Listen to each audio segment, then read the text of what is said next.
We have now a sizable base of IT knowledge in Pakistan, but this needs to be further multiplied many-fold. So this is again a great area of cooperation. Similarly, agriculture, dairy farming, I know a project is coming up in Lahore through joint venture. Mia Mancha, I think he is putting up a dairy farm with Turkish collaboration. So all this is very well, very good. But then it is not enough. Rather, it's very, it's insufficient and does not reflect our brotherly relations.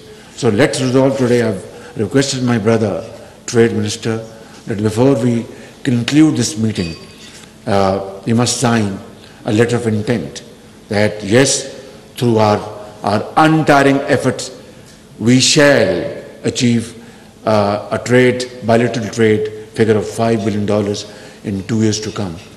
Difficult, but not impossible. Nothing is impossible in this world, provided we have the will to do.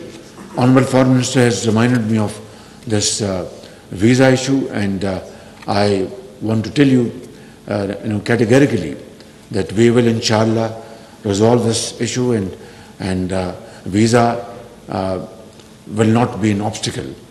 Rather, we will have this visa turn into visa where we all earn and spend. So let's do this in a manner which is befitting and mutually beneficial.